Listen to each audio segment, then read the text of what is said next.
और लाइव का मतलब तमाशा नहीं। खबर का मतलब है एक भरोसा, और आपका भरोसा हमारी जिम्मेदारी है। प्रधान जी सत श्री अकाल, स्वागत है जी ਤੁਹਾਡਾ ਸਾਡੇ ਚੈਨਲ ਦੇ ਵਿੱਚ KTV ਨਿਊਜ਼ ਬਠਿੰਡਾ ਵਿੱਚ।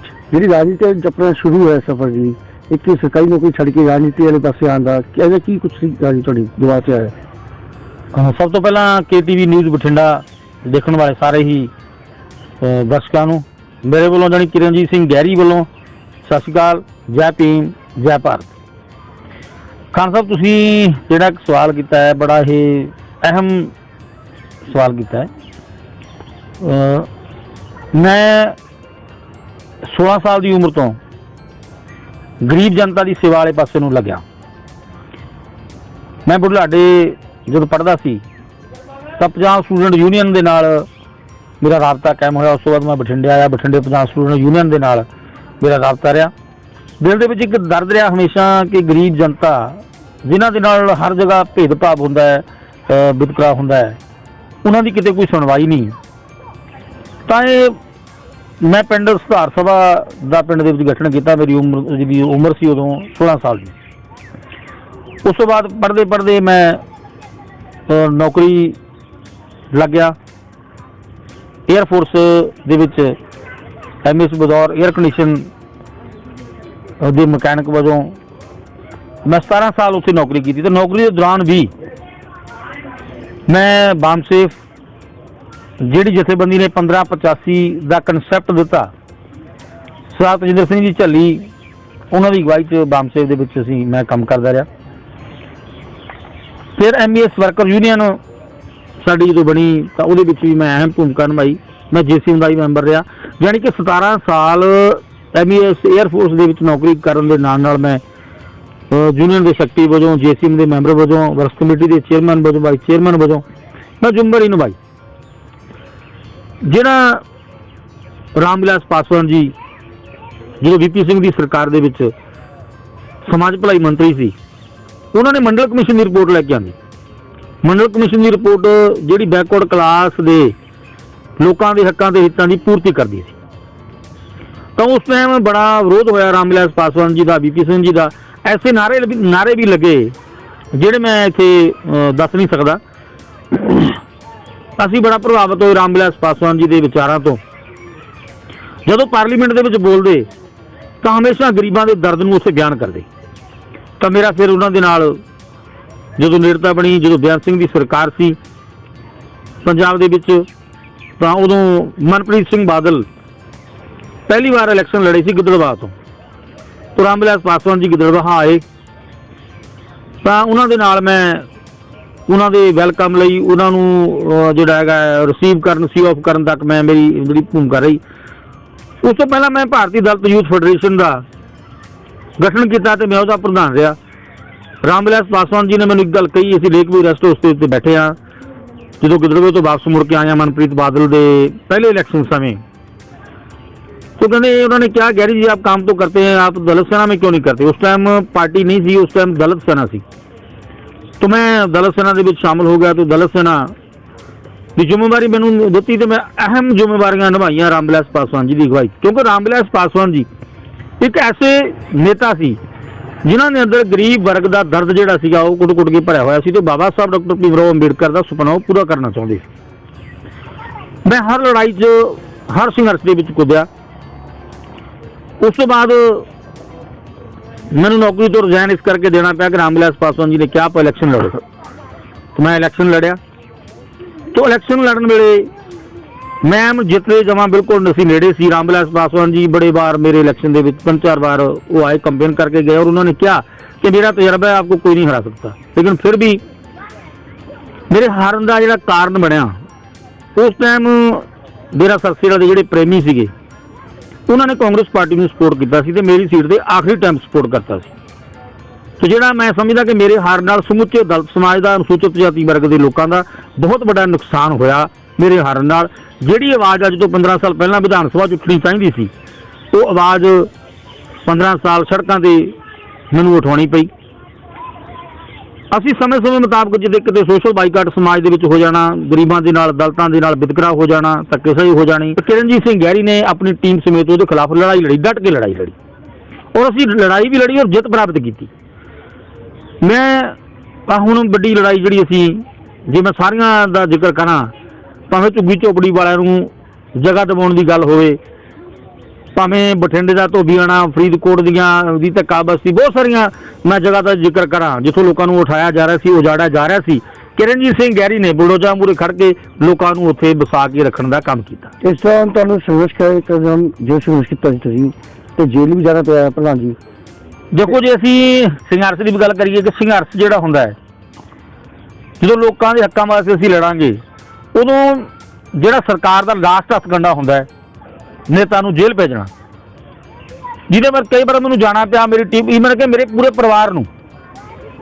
ਮੇਰੇ ਵੱਡੇ ਬ੍ਰਦਰ ਕੁਲਦੀਪ ਸਿੰਘ ਜੋ ਬੈਂਕ ਦੇ ਵਿੱਚ ਕੈਸ਼ੀਅਰ ਸੀਗੇ, ਛੋਟਾ ਜਗਦੀਪ ਗਹਿਰੀ, ਤੋਂ ਮੇਰੇ ਹੋਰ ਰਿਸ਼ਤੇਦਾਰ, ਮੇਰੀ ਪਾਰਟੀ ਦੇ ਅਹਿਮ ਜਿਹੜੇ ਵਰਕਰ ਸੀ, ਨੇਤਾ ਸੀ, ਉਹਨਾਂ ਨੂੰ ਸਾਰਿਆਂ ਨੂੰ ਜੇਲ੍ਹ ਜਾਣਾ ਪਿਆ, ਕਿਉਂਕਿ ਅਸੀਂ ਬੜੀ ਲੰਬੀ ਲੜਾਈ, ਜਾਤ-ਪਾਤ ਨੂੰ ਖਤਮ ਕਰਨ ਦੀ ਲੜਾਈ, ਗੁਰੂ ਗ੍ਰੰਥ ਸਾਹਿਬ ਦਾ ਸਨਮਾਨ ਬਹਾਲ ਕਰਨ ਦੀ ਲੜਾਈ ਅਸੀਂ ਲੋਕਾਂ ਨੇ ਲੜੀ।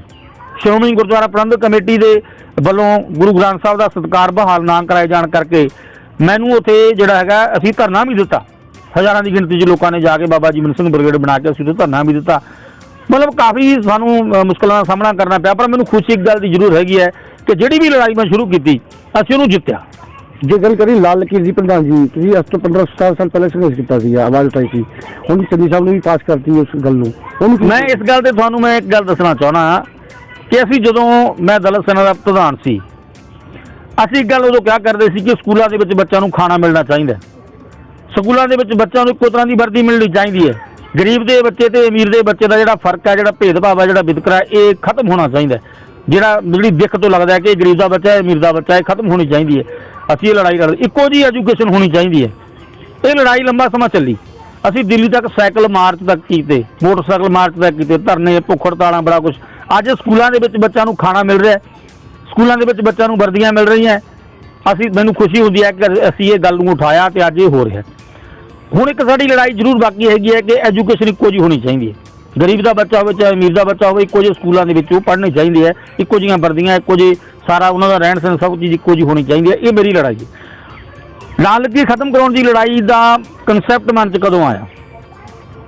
ਪਿੰਡਾਂ ਦੇ ਵਿੱਚ ਆਮ ਤੌਰ 'ਤੇ ਅਸੀਂ ਦੇਖਦੇ ਹਾਂ ਦਿਹਾੜੀ ਨੂੰ ਲੈ ਕੇ ਜਾਂ ਕਿਸੇ ਨਾ ਕਿਸੇ ਮਸਲੇ ਨੂੰ ਲੈ ਕੇ ਸੋਸ਼ਲ ਬਾਈਕਾਟ, ਯਾਨੀ ਕਿ ਸਮਾਜਿਕ ਬਾਈਕਾਟ ਹੋ ਜਾਂਦੇ ਸੀ। ਜ਼ਮੀਨਾਂ ਵਾਲੇ ਲੋਕ ਇੱਕ ਪਾਸੇ ਹੋ ਜਾਂਦੇ, ਜਿਹੜੇ ਬੇਜ਼ਮੀਨੇ ਲੋਕ ਆ ਉਹ ਵਿਚਾਰੇ ਇੱਕ ਪਾਸੇ ਹੋ ਜਾਂਦੇ। ਉਸ ਲੜਾਈ ਝਗੜੇ 'ਚ ਈਵਨ ਕਿ 752 ਦੀ ਜ਼ਮਾਨਤ ਕਰਨ ਬੜੀ ਤਰਾਸਦੀ ਹੈ। ਮੈਂ ਇੱਥੇ ਕਹਿਣਾ ਚਾਹੂੰਗਾ ਕਿ ਕੋਰਟਾਂ ਦੇ ਵਿੱਚ ਕੋਰਟਾਂ ਇਹ ਕਹਿੰਦੀਆਂ ਕਿਸੇ ਦੀ ਜ਼ਮਾਨਤ ਲੈਣੀ ਹੋਵੇ ਤਾਂ ਤੁਹਾਨੂੰ ਅਚਲ ਜਾਇਦਾਦ ਚਾਹੀਦੀ ਹੈ, ਯਾਨੀ ਕਿ ਰਜਿਸਟਰੀ ਚਾਹੀਦੀ ਹੈ ਜਾਂ ਜ਼ਮੀਨ ਦੇ ਨੰਬਰ ਚਾਹੀਦੇ ਹੈ। ਜਿਹੜੇ ਬੇਜ਼ਮੀਨੇ ਲੋਕ ਸੀਗੇ ਉਹਨਾਂ ਦੇ ਜਿਹੜੇ ਘਰ ਸੀਗੇ ਉਹ ਲਾਲ ਲਕੀਰ ਦੇ ਅੰਦਰ ਸੀ, ਕਿਸੇ ਕੋਲ ਰਜਿਸਟਰੀ ਨਹੀਂ ਸੀ। ਤੋਂ ਅਸੀਂ ਕਈ ਪਿੰਡਾਂ ਦੇ ਵਿੱਚ ਇਹ ਘਟਨਾਵਾਂ ਜਦੋਂ ਵਾਪਰੀਆਂ, ਸਾਡੇ ਮਨ ਦੇ ਵਿੱਚ ਇਹ ਗੱਲ ਆਈ ਕਿ ਘੱਟੋ ਘੱਟ ਯਾਰ ਜੇ ਕੋਈ ਜ਼ਮਾਨਤ ਕਰਾਉਣੀ ਹੈ, ਕੋਈ ਰਜਿਸਟਰੀ ਕਰਾਉਣੀ ਹੈ, ਜਾਣੀ ਕਿ ਕੋਈ ਲੋਨ ਲੈਣਾ ਹੈ, ਤਾਂ ਇਹਨਾਂ ਕੋਲ ਤਾਂ ਲੋਕਾਂ ਕੋਲ ਕੁਛ ਨਹੀਂ, ਜਦ ਕਿ ਬਹੁਤ ਗਿਣਤੀ ਲੋਕ ਨੇ। ਪੰਜਾਬ ਦੇ 70-75-80% ਲੋਕ ਹੈ ਜਿਹੜੇ ਉਹ ਲਾਲ ਲਕੀਰ ਦੇ ਅੰਦਰ ਰਹਿੰਦੇ ਆ। ਹੁਣ ਜਿਨ੍ਹਾਂ ਕੋਲ ਜ਼ਮੀਨਾਂ ਸੀਗੀਆਂ ਉਹਨਾਂ ਕੋਲ ਤਾਂ ਇਹ ਗੱਲ ਠੀਕ ਹੈ ਕਿ ਉਹਨਾਂ ਨੂੰ ਲੋਨ ਵੀ ਲੈ ਸਕਦੇ ਸੀ, ਉਹ ਜਿਹੜੇ ਸੀਗੇ ਜ਼ਮਾਨਤ ਕਿਸੇ ਦੇਣੀ ਹੋਵੇ ਉਹ ਦੇ ਸਕਦੇ ਸੀ, ਤੇ ਇਹਨਾਂ ਦੀ ਜ਼ਮਾਨਤ ਕੋਈ ਦਿੰਦਾ ਨਹੀਂ ਸੀ। ਤਾਂ ਅਸੀਂ ਇਹ ਲੜਾਈ ਸ਼ੁਰੂ ਕੀਤੀ, ਪਰ ਮੈਨੂੰ ਇਸ ਗੱਲ ਦਾ ਬੜਾ ਉਸ ਟਾਈਮ ਬਹੁਤ ਸਾਰੇ ਲੋਕਾਂ ਨੇ ਕਿਹਾ ਕਿ ਗਹਿਰੀ ਸਾਹਿਬ ਦੇ ਪਹਾੜ ਨੂੰ ਮੱਥਾ ਲਾਉਣ ਵਾਲੀ ਗੱਲ ਹੈ ਤੇ ਤੁਸੀਂ ਲਾਇਆ। ਮੈਂ ਕਿਹਾ ਬਿਲਕੁਲ, ਰਾਮ ਵਿਲਾਸ ਪਾਸਵਾਨ ਜੀ ਗੱਲ ਕਹਿੰਦੇ ਹੁੰਦੇ ਆ, ਕਿਸ਼ਤੀ ਦਾ ਉਹ ਮਲਾਹ ਕਾਮਯਾਬ ਹੁੰਦਾ ਹੈ ਜਿਹੜਾ ਕਿਸ਼ਤੀ ਨੂੰ ਪਾਣੀ ਦੇ ਵਹਾਅ ਦੇ ਉਲਟ ਲੈ ਕੇ ਜਾਵੇ। ਅਸੀਂ ਪਾਣੀ ਦੇ ਵਹਾਅ ਦੇ ਉਲਟ ਕਿਸ਼ਤੀ ਨੂੰ ਜਿਹੜਾ ਬਿਠਾਉਣ ਦਾ ਜਿਹੜਾ ਤੋਰਨ ਦਾ ਕੰਮ ਕੀਤਾ ਤੇ ਲਾਲ ਲਕੀਰ ਨੂੰ ਖਤਮ ਕਰਾਉਣ ਲਈ 13-14 ਸਾਲ ਕੰਟੀਨਿਊਜ਼ ਮੈਂ ਲੜਾਈ। ਜਦੋਂ ਇਲੈਕਸ਼ਨ ਲੜਿਆ ਐਮਐਲਏ ਦਾ, ਇਸ ਤੋਂ ਪਹਿਲੇ ਪਲਾਨ 'ਚ, ਤਾਂ ਮੈਂ ਉਦੋਂ ਲੋਕਾਂ ਨੂੰ ਇਹ ਗੱਲ ਕਹੀ ਸੀ ਕਿ ਲਾਲ ਲਕੀਰ ਖਤਮ ਕਰਕੇ ਲੋਕਾਂ ਨੂੰ ਘਰਾਂ ਦੇ ਮਾਲਕ ਬਣਾਵਾਂਗੇ ਤੇ ਖਾਨਾ ਬਦੋਸ਼ਾਂ ਦੀ ਜ਼ਿੰਦਗੀ ਤੋਂ ਨਿਜਾਤ ਦਿਵਾਵਾਂਗੇ। ਤੇ ਮੈਂ ਲੋਕਾਂ ਨਾਲ ਇਹ ਵਾਅਦਾ ਕੀਤਾ ਸੀ ਕਿ ਲੋਕਾਂ ਨੂੰ ਮੈਂ ਕਿਹਾ ਵੀ ਲਾਲ ਲਕੀਰ ਖਤਮ ਕਰਕੇ ਕੀ ਤੁਹਾਡੇ ਕੋਲ ਆਵਾਂਗੇ, ਐਮਐਲਏ ਬਣ ਗਏ ਤਾਂ ਵਿਧਾਨ ਸਭਾ 'ਚ ਰੌਲਾ ਪਾਵਾਂਗੇ, ਤੇ ਜੇ ਨਹੀਂ ਬਣੇ ਤਾਂ ਸੜਕਾਂ 'ਤੇ ਰੌਲਾ ਪਾਵਾਂਗੇ।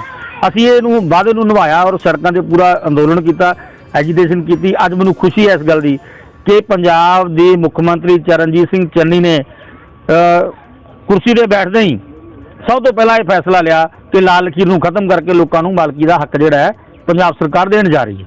ਪਰ ਇਹ ਗੱਲ ਠੀਕ ਹੈ ਕਿ ਹੁਣ ਕਿਸੇ ਨਾ ਕਿਸੇ ਕਾਰਨ ਬਸ ਜਿਹੜਾ ਪ੍ਰਸ਼ਾਸਨਿਕ ਢਾਂਚਾ ਹੈਗਾ, ਐਡਮਿਨਿਸਟ੍ਰੇਟਰ ਜਿਹੜੇ ਲੋਕ ਹੈਗੇ ਆ, ਜਿਹੜੇ ਪ੍ਰਸ਼ਾਸਨ ਦੇ ਅਧਿਕਾਰੀ ਹੈਗੇ ਆ, ਜਾਂ ਤਾਂ ਉਹ ਦਿਲੋਂ ਲੋਕਾਂ ਨੂੰ ਮਾਲਕਾਨਾ ਹੱਕ ਦੇਣਾ ਨਹੀਂ ਚਾਹੁੰਦੇ, ਜਿਸ ਕਰਕੇ ਮੁੱਖ ਮੰਤਰੀ ਦੇ ਜਿਹੜੇ ਐਲਾਨ ਹੈਗੇ ਆ ਉਹ ਐਲਾਨ ਕਿਤੇ ਨਾ ਕਿਤੇ ਉਹ ਰੁਕ ਜਾਂਦੇ ਆ, ਜਾਂ ਉਹਨਾਂ ਨੂੰ ਜਾਂ ਹੜਤਾਲਾਂ ਨੂੰ ਕਹਿ ਕੇ ਰੈਵਨਿਊ ਡਿਪਾਰਟਮੈਂਟ ਸਾਰਾ ਹੜਤਾਲ ਤੇ ਸੀ।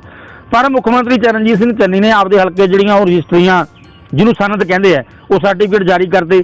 ਪਰ ਬਠਿੰਡਾ ਤੇ ਹੱਟੀ ਦੀ ਜੇ ਅਸੀਂ ਗੱਲ ਕਰ ਲਈਏ, ਅਸੀਂ ਭੁੱਚੋ ਦੀ ਗੱਲ ਕਰ ਲਈਏ, ਜਿਹੜੇ ਰਿਜ਼ਰਵ ਹਲਕੇ ਆਮ ਤੌਰ ਤੇ ਉੱਥੇ ਲੋਕਾਂ ਨੂੰ ਰਜਿਸਟਰੀਆਂ, ਲੋਕਾਂ ਨੂੰ ਸਨਦ, ਉਹਨਾਂ ਦੇ ਸਰਟੀਫਿਕੇਟ ਹਾਲੇ ਤੱਕ ਨਹੀਂ ਮਿਲੇ, ਜਿਸ ਕਰਕੇ ਮੇਰੀ ਲੜਾਈ ਜਿਹੜੀ ਹੈਗੀ ਹੈ ਉਹ ਹਾਲੇ ਵੀ ਜਾਰੀ ਹੈ। ਪਿਛਲੇ ਦਿਨੀ ਮੇਰੀ ਮੁੱਖ ਮੰਤਰੀ ਚਰਨਜੀਤ ਸਿੰਘ ਚੰਨੀ ਨਾਲ ਮੁਲਾਕਾਤ ਹੋਈ ਤਾਂ ਮੈਂ ਉਹਨਾਂ ਨੂੰ ਇਹ ਗੱਲ ਕਹੀ ਕਿ ਤੁਸੀਂ ਲਾਲਗੀਰ ਖਤਮ ਕੀਤੀ ਹੈ, ਇਤਿਹਾਸਕ ਫੈਸਲਾ ਕੀਤਾ ਹੈ, ਖਾਨਾ ਬਦੋਸ਼ਾਂ ਦੀ ਜ਼ਿੰਦਗੀ ਤੋਂ ਲੋਕਾਂ ਨੂੰ ਨਿਜਾਤ ਦਿਵਾਈ ਹੈ, ਪਰ ਉਹਨੂੰ ਅਮਲੀ ਜਾਮਾ ਪਹਿਨਾਓ।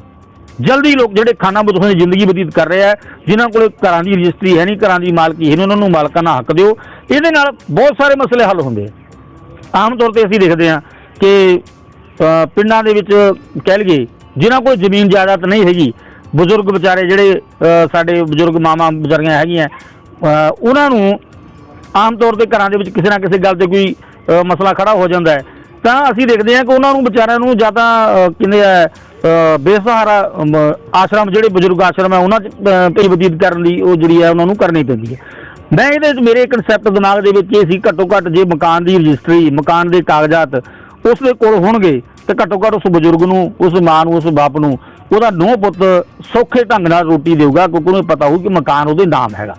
ਇੱਜ਼ਤ ਮਾਨ ਸਤਿਕਾਰ ਦੀ ਜਿਹੜੀ ਜ਼ਿੰਦਗੀ ਜਿਉਣ ਦੀ ਗੱਲ, ਮੈਂ ਇਹ ਮੇਰਾ ਕਨਸੈਪਟ ਸੀਗਾ ਤੇ ਅੱਜ ਅਸੀਂ ਉਸੇ ਕਨਸੈਪਟ ਤੇ ਚੱਲ ਰਹੇ ਹਾਂ। ਔਰ ਬੜੀ ਮੈਨੂੰ ਇਹ ਕੋਈ ਗਮ ਨਹੀਂ ਹੈਗਾ ਕਿ ਮੈਂ ਇਲੈਕਸ਼ਨ ਲੜਿਆ ਤੇ ਇਲੈਕਸ਼ਨ ਅਸੀਂ ਹਾਰੇ, ਪਰ ਇਲੈਕਸ਼ਨ ਲੜਨ ਤੋਂ ਬਾਅਦ, ਹਾਰਨ ਤੋਂ ਬਾਅਦ ਕਿਰਨਜੀਤ ਸਿੰਘ ਗਹਿਰੀ ਨੇ ਆਪਣਾ ਏਜੰਡਾ ਸੜਕਾਂ ਤੇ ਉਠਾਇਆ ਔਰ ਸੜਕਾਂ ਤੇ ਉਠਾ ਕੇ ਉਸ ਏਜੰਡੇ ਨੂੰ ਅਸੀਂ ਪੂਰਾ ਕੀਤਾ। ਅੱਜ ਲਾਲ ਲਕੀਰ ਖਤਮ ਹੋ ਗਏ, ਲੋਕਾਂ ਨੂੰ ਖਾਨਾ ਬਦੋਸ਼ਾਂ ਦੀ ਜ਼ਿੰਦਗੀ ਤੋਂ ਨਿਜਾਤ ਮਿਲ ਰਹੀ ਹੈ ਤੇ ਮੈਂ ਸਮਝਦਾ ਕਿਰਨਜੀਤ ਸਿੰਘ ਗਹਿਰੀ ਦੀ ਇਹ ਬਹੁਤ ਵੱਡੀ ਜਿੱਤ ਹੈ, ਮੇਰੀ ਟੀਮ ਦੀ, ਮੇਰੇ ਸਾਥੀਆਂ ਦੀ, ਜਿਹੜੇ 13-14 ਸਾਲ ਭੁੱਖੇ ਤੇ ਆਏ ਸੜਕਾਂ ਤੇ ਰਹਿ ਕੇ, ਭਾਵੇਂ ਮੈਂ ਭੁੱਖ ਹੜਤਾਲ ਰੱਖਦਾ ਸੀ, ਭਾਵੇਂ ਮੈਂ ਧਰਨਾ ਰੱਖਦਾ ਸੀ, ਭਾਵੇਂ ਮੈਂ ਸਾਈਕਲ ਮਾਰਚ ਰੱਖਦਾ ਸੀ। ਰਾਜਪਾਲ ਪੰਜਾਬ ਦੇ ਨਾਲ 3-4 ਵਾਰ ਇਸ ਸੰਬੰਧ ਵਿੱਚ ਮੀਟਿੰਗ ਹੋਈ।